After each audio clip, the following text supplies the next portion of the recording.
जय हिंद प्यारे बच्चों, मैं मोहम्मद परवेज कुरैशी अपने YouTube चैनल मैं सिबा MPQ में आप सभी का हार्दिक स्वागत करता हूं।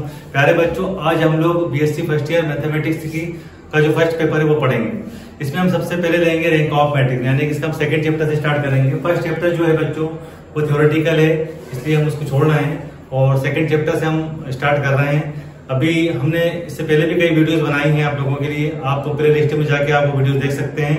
अब हम 2023 में जो बच्चे अभी फर्स्ट ईयर में आए हैं उनके लिए फिर से नए वीडियोस बना रहे हैं। उम्मीद है आप लोगों को ये वीडियो पसंद आएंगे। आप देखिएगा, रैंक ऑफ मैट्रिक्स में हम सबसे पहले क्वेश्चन प्यारे बच्चों ये वाला ले रहे हैं, 1 2 3 2 3 4 3 4 5। प्यारे बच्चों, आप देख रहे होंगे ये 3x3 का एक मैट्रिक्स है जिसमें 3 रो और 3 कॉलम, तो जिसमें रो और कॉलम इक्वल होते हैं, मतलब बराबर होते हैं। हम उसको स्क्वायर मैट्रिक्स यानी कि वर्गाकार बोलते हैं। तो इस तरह के मैट्रिक्स की जाति या रैंक या नलिटी या शून्यता हम कैसे निकालते हैं ये देखेंगे। नलिटी को हम हिंदी में शून्यता बोलते हैं और जो हमारी रैंक है उसको हम हिंदी में जाति बोलते हैं। उम्मीद है आप बोर्ड पर अच्छे से देख पा रहे होंगे। अब हम क्वेश्चन स्टार्ट कर रहे हैं। देखिएगा प्यारे बच्चों, आप देखेंगे कि 3x3 का हमको क्वेश्चन दिया है, हमें इसकी रैंक और नलिटी निकालना है। तो नलिटी हम तब तक नहीं निकाल सकते जब तक कि हमें रैंक पता ना हो। सबसे पहले हम क्या करेंगे, इस क्वेश्चन को उतारेंगे, फिर से लिखेंगे गिवन करके और उसको स्टार्ट करेंगे। तो देखिएगा प्यारे बच्चों, हम क्या लिखेंगे, हमको दिया है गिवन करके, हम इस क्वेश्चन को फिर से यहाँ पर उतार लेंगे, है ना। यहाँ देखेंगे 1 2 3 2 3 4 3 4 5। आप देख रहे हैं इसमें 3 रो 3 कॉलम, यानी 3 के बाद 3 का मैट्रिक्स है। अब हम क्या करेंगे, इसके हमको रैंक निकालना है। तो सबसे पहले हम इसका सारणिक यानी कि डिटरमिनेंट निकालेंगे। तो ये मैट्रिक्स का साइन है, हम इसे दे देंगे तो ये सारणिक यानी कि डिटरमिनेंट बन जाएगा। 1 2 3 2 3 4 3 4 5। आप लोगों ने 12th क्लास में सारणिक या डिटरमिनेंट निकालना अच्छी तरीके से सीखा होगा। और देखिएगा, है ना, कैसे इसको निकाला था आपने पहले भी। अब देखिए हम क्या करेंगे, इस रो के रिस्पेक्ट में सारणिक यानी डिटरमिनेंट निकालेंगे। सबसे पहले हम 11 एलिमेंट लेंगे। जब हम 11 एलिमेंट लेते हैं तो प्यारे बच्चों पहली रो पहला कॉलम छूट जाता है, यानी कि 3 4 और 4 5 आएगा। यहाँ पर आएगा 3 4 और 4 5।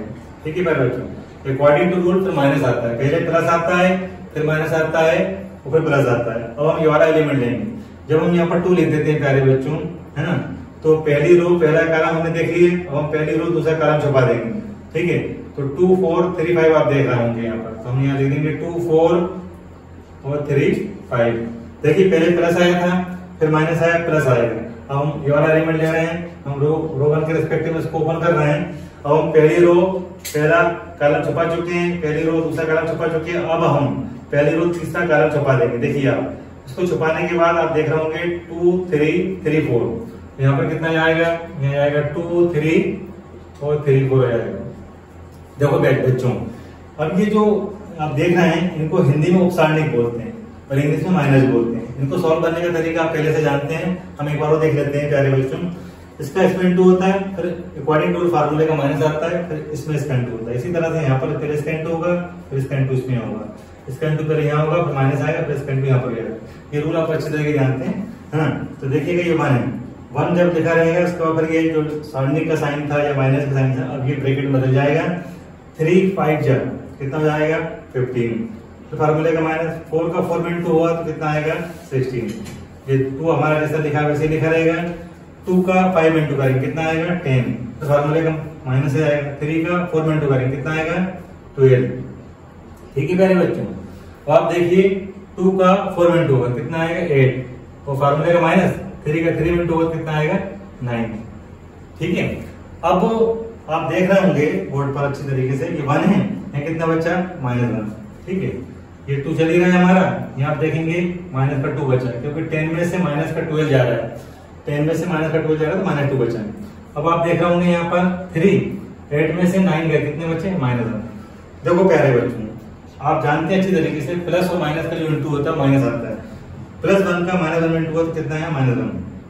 माइनस माइनस प्लस होता है इसलिए प्लस हो गया, 2 2 जा 4 हो गया प्यारे बच्चों। प्लस और माइनस इंटू माइनस होता है, 3 का 1 में इंटू कितना आएगा 3। बच्चों आप देखना कि डिटरमिनेंट ए जो है ना, ये प्लस का 4 है, प्लस का 4 और ये हो गया माइनस का 4। कैसे हो गया? माइनस का 1 माइनस का 3 कितना हो गया? माइनस का 4। और 4 में से 4 गए कितने बचे? 0। तो आपने देखा इस क्वेश्चन में सारणिक या डिटरमिनेंट की जो वैल्यू आई है तो 0 आई है।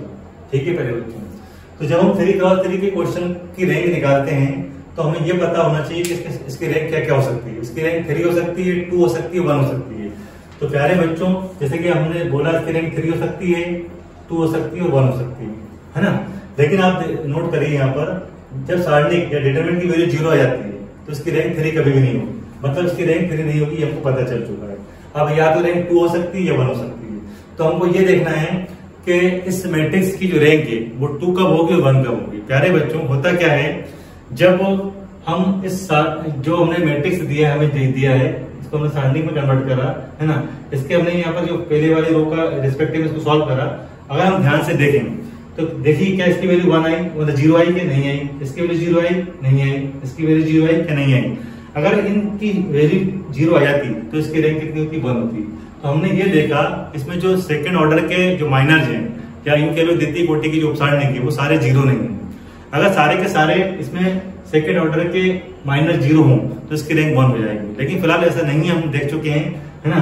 ये मैंने आपको एग्जांपल समझाया, कहीं हम कोई सा भी ले सकते हैं। आप देखेंगे यहाँ पर देखेंगे अगर आप, है ना, इसको आप सॉल्व करिए नहीं होगा 0, है ना, इसको आप सॉल्व करिए नहीं होगा 0। तो अगर पूरे उपसारणिक यानी कि सारे के सारे माइनस अगर 0 है तो रैंक 1 हो जाएगी। तो हम ये तो समझ चुके हैं कि इसकी जो रैंक आने वाली है वो 2 आने वाली है ना। अब हमें करना क्या है, एग्जाम में किस तरह से हम इसको सॉल्व करें, मतलब किस ढंग से इसको प्रेजेंट करेंगे सीखना है। तो आप सबसे पहले तो यहाँ पर आ जाएंगे, है ना। जब डिटरमिनेंट 0 आता है तो रैंक 3 नहीं होती, ये तो आपको हमने बता ही दिया है। अब 2 होगी 1 होगी ये भी आपको पता चल चुका है, 2 होगी। तो अब इसको लिखते कैसे वो लिखना है।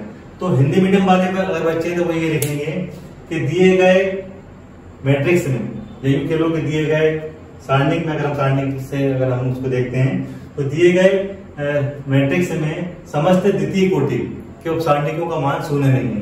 यानी in a given matrix all the 2 cross 2 minus are not 0, so the given matrix rank is 2, यानी कि इसकी रैंक कितनी होगी? 2 हो जाएगी। तो आपको एक लाइन बस यहाँ पर लिखना है, ठीक है। तो हम क्या करेंगे, in a given matrix all the 2 cross 2 minus यानी कि उपसारणिक आर नॉट 0, यानी कि सारे 0 नहीं है। आप देख चुके हैं अच्छी तरीके से कैसे 0 नहीं देखिए। देखिए आप, इसकी वैल्यू 1 आई, इसकी वैल्यू 2 आई, इसकी वैल्यू -1 आई। अगर ये सारे 0 हो जाते तो इसकी रैंक 1 हो जाती। फिलहाल ऐसा नहीं है, तो हम क्या करेंगे, in a given matrix all the 2 cross 2 minus are not 0, so the given matrix rank is 2। Therefore करके हम यहाँ पर लिख देंगे रैंक ऑफ ए कितनी होगी? 2 होगी। ठीक है प्यारे बच्चों, तो हमने इस मैट्रिक्स की रैंक बता दी 2। अब हमें एक क्वेश्चन और दिया था इसी में, नलिटी भी निकालनी। तो आप जानते हैं हम ये लिख देंगे we know that nullity of A. Nullity of A का मतलब ये जो क्वेश्चन है आपको इसमें ए दिया है तो हमने ए लिख दिया, अगर बी होता तो बी लिख देते, सी होता तो सी लिख देते। तो नलिटी ऑफ ए का मतलब ये होता है, इसका फार्मूला लिखते हैं n माइनस रो ऑफ ए। ये आप निकाल चुके हैं। अब सवाल ये उठता है कि n क्या है। पहले बच्चों 3 क्रॉस 3 का मैट्रिक्स है तो इसकी जो n की वैल्यू 3 होगी। अगर ये 4 क्रॉस 4 का होता तो n की वैल्यू 4 हो जाती।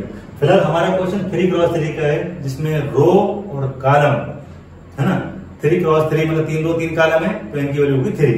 तो हम क्या करेंगे, n की वैल्यू यहाँ पर 3 रख देंगे और इसकी वैल्यू हमारे पास कितनी आएगी? 2 आएगी। कितना आ गया? 1। यानी कि इस क्वेश्चन में जो नलिटी आ रही है ना, इस मैट्रिक्स की, वो 1 आ रही है। ठीक है प्यारे बच्चों, इस तरह से हमने रैंक भी निकाल लिया और नलिटी भी निकाल लिया। अब सवाल ये उठता है कि नलिटी जो 1 आई इसका मतलब क्या है। प्यारे बच्चों, इसका मतलब ये है, अगर हम इसको ऑपरेशन मेथड से सॉल्व करें तो इस मैट्रिक्स की कोई ना कोई एक रो ऐसी होगी जो 0 होगी। इसका मतलब ये होगा, अगर मान लो यहाँ पर 2 आ जाता तो इस मैट्रिक्स की कोई ना मतलब कोई सी भी 2 रो ऐसी होती जो 0 होती। फिलहाल यहाँ पर इस मैट्रिक्स में 1 आया है, इसका मतलब इस मैट्रिक्स की एक रो ऐसे होती है, आप अच्छे तरीके जानते हैं, मतलब कोई सी एक रो उसकी 0 होगी, सीधी सी बात है। तो ये आपने देखा है कि रैंक कैसे निकालते हैं, नलिटी कैसे निकालते हैं। उम्मीद है आपको ये क्वेश्चन समझ में आया होगा। अगर आपको हमारा ये वीडियो अच्छा लगा हो तो प्लीज हमारे चैनल को लाइक करें, शेयर करें, सब्सक्राइब करें। धन्यवाद।